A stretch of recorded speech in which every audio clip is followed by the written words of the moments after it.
কোরআন শেষ হবে না রে মুজিবুল আলমের কলম লেখে তোমার গুণ আল্লাহ খালিক তুমি মালিক তুমি তুমি মহান আল্লাহ আল্লাহ আল্লাহ আল্লাহ আল্লাহ আল্লাহ আল্লাহ আল্লাহ আল্লাহ আল্লাহ আল্লাহ আল্লাহ আল্লাহ আল্লাহ আল্লাহ আল্লাহ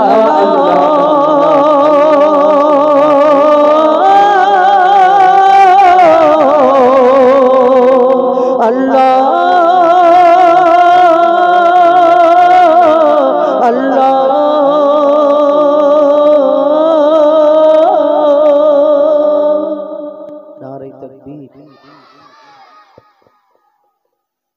তিন চারজন আর সবাই বলবেন জোরে জোরে বলবেন নারে তাকবীর। ঠিক আছে বাবা, তোমাদের বলতে হবে না, বেকার কষ্ট করছো, কষ্ট। তুমি চুপ করে বসো। হ্যাঁ, তুমি একাই জোরে বলছো, বাদ বাকি ও তোমাকে 20 টাকা দিচ্ছি বলে এদের রাগ হয়েছে। এরা বলে আমি বললাম যে সবাইকে দেবো, এরা তো বলে না, এরা ভাবছে আমাকে দিলে আসতে বলে। আল্লাহ আকবার। ঠিক আছে, তুমি বলতে হবে না, চুপচাপ বসে থাকো, আর আমি তোমাদের তকবীর দেবো। ঠিক আছে, চুপ করে বসে থাকো। ঠিক আছে, খুশি তো এইবার? হ্যাঁ খুশি তো, আর তকবীর দিতে বলবো না। তো এখন দম লেগে গেছে? আচ্ছা, দম লেগে গেছে বা কষ্ট দিচ্ছি বাবা, ফের তোমার মা আব্বা কালকে সকালে বলবে কি শিল্পী এনেছি, আর ওই সকালবেলা উঠে আমাকে আবার আমার উপরে রাগ করবে, বলবে কি এমন শিল্পী এনেছি, ছেলেগুলোদের বাচ্চা কাচ্চাদের সব দম লেগে গেল। তুমি বললে দম লেগে গেল, ওই কারণে। ও তোমার আম্মু কেন বলবে? তোমার আম্মু বলবে না? আচ্ছা ঠিক আছে, তোমার আব্বু বলবে, আম্মু না বললে বলবে না। আচ্ছা ঠিক আছে, বসো। তো এখন একটা ঘটনামূলক গজল শোনা নাকি? আমি কি বলবো তোমাকে আমি বুঝতে পারিনি। মামা বলবো, চাচা বলবো, কাকা বলবো, কি বলবো? তুমি বলো। দাদা বলে, দাদু, কি বলবো বলো? মামা। আচ্ছা মামা, ঠিক আছে তো নাকি? এবারে ঘটনামূলক গজল আরেকটা শোনায়। কেন একটা ঘটনা, একটা কবিতামূলক, কেন সব রকমের দর্শক থাকে, শুধু ঘটনামূলক গজল শোনালে অনেকজনা বিরক্ত হয়ে যাবে। আমার মা বোনেদের জন্য আরেকটা ঘটনা, যেটা বলছিলাম মা ফাতেমার ঘটনা, একদম নতুন গজল আপনাদের এখানে, তো আমি অনেকদিন পরেই এসেছি, তো আপনাদের সম্মুখে পরিবেশন করে শোনাবো, আপনাদের শোনানোর চেষ্টা করব। এখন মা ফাতেমার ঘটনা যেটা বলছিলাম, যে আল্লাহ স্বামীকে কি মর্যাদা, কি ইজ্জত, এবং কমিটির তরফ থেকে ফরমাইশ আছে আদমের কদম ধরে হাওয়া মা কেঁদে পড়ে এবং হাবিল কাবিল। ইনশাল্লাহ আমি শোনাবো এইগুলো, কিন্তু এখন এইগুলো শোনাই, এরপরে ওইগুলো হাবিল কাবিল আদমের কদম ধরে ইনশাল্লাহ শোনানোর চেষ্টা করব। তো এখন মা ফাতেমার ঘটনা, বাচ্চাদের জন্য। আচ্ছা আচ্ছা আচ্ছা আচ্ছা ঠিক আছে, একটু পরে না এক্ষুনি? এক্ষুনি একটুখানি, একটু, তাহলে ও বাচ্চারা ঘুমিয়ে পড়ে। আচ্ছা একটু মিষ্টির ব্যবস্থা আছে, মিষ্টির ব্যবস্থা আছে, কেউ যাবেন না, সবাই নিয়ে যাবেন খেয়ে। আর আবার বলে মামা বলেছে একটা করে পুটলি দেবো, হাতে করে নিয়ে যাবে। দেবে তো নাকি? এটা মামার তরফ থেকে নাকি?